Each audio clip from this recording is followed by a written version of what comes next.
Salut à tous, alors je fais vite une petite vidéo sur le coronavirus et sa capacité à muter, donc pour voir comment la crise pourrait évoluer. Donc je vais vous faire un schéma assez simple sur comment ça se passe et ce qui pourrait arriver. Alors on va prendre un cas très simple, on a notre coronavirus de base, celui qui est en train de partir n'importe où dans le monde. Les virus ont la capacité de muter rapidement, surtout les types coronavirus qui sont des virus à ARN, c'est-à-dire acide ribonucléique, c'est-à-dire ils n'ont pas d'ADN mais de l'ARN. Mais bref, on ne va pas rentrer dans les détails.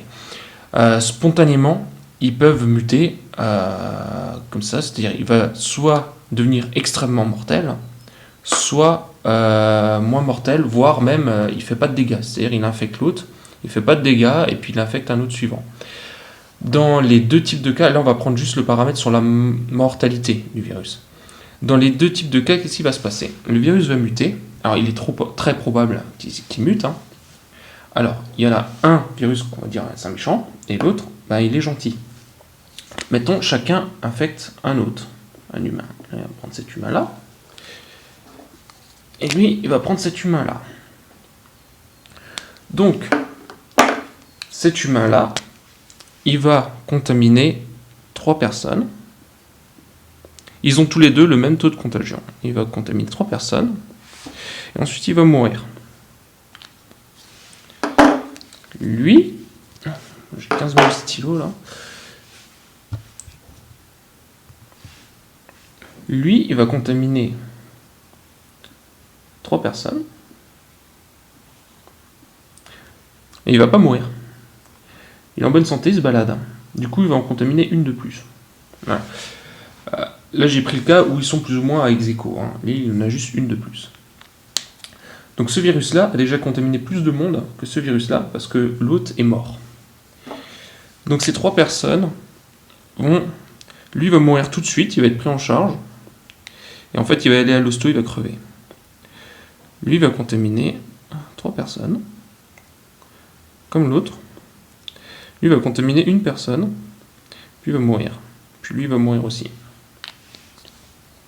Donc on a 4 contaminés. Lui, il va contaminer une personne, mais il est malade, il continue à se balader. Une personne. Il va bien, il est malade, mais c'est pas grave. Donc il va continuer à contaminer des gens. Il va contaminer 4 personnes et une 5e personne. Lui, pareil, il va contaminer les gens. Hop, parce qu'il va pas mourir. Poum, poum, poum. Lui, il va en contaminer 3. Oups, j'en ai pris 2. Donc lui, il va en contaminer 3. Et lui, il va en contaminer 3 aussi.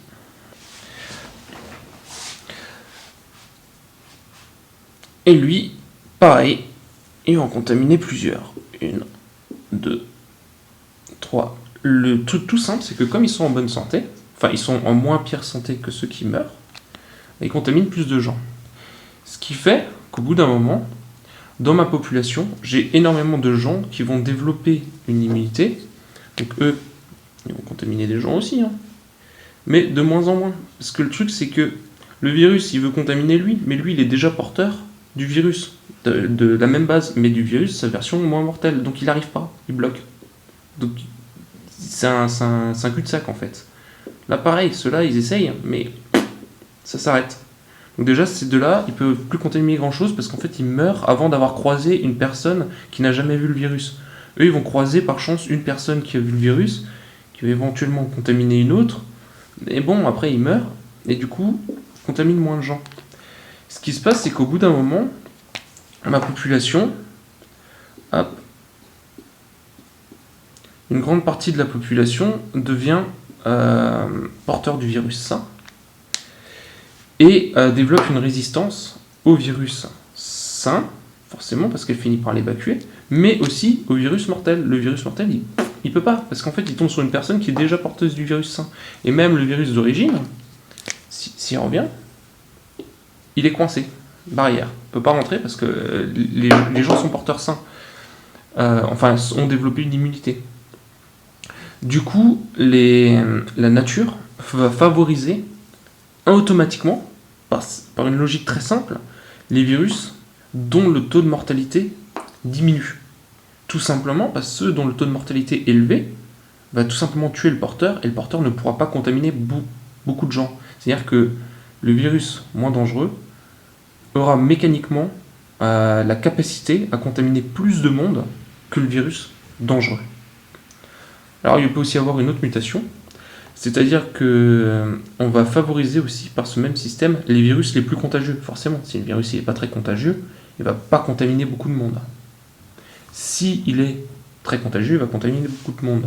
Mais au niveau de la mortalité, mécaniquement, il n'est pas possible que le taux de mortalité d'un virus augmente et que ce soit ce virus-là qui se répande sur le monde.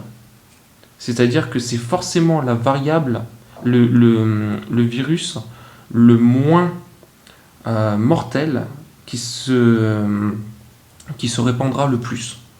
C'est pas vraiment de la génétique, c'est simplement de la mécanique, c'est de la logique.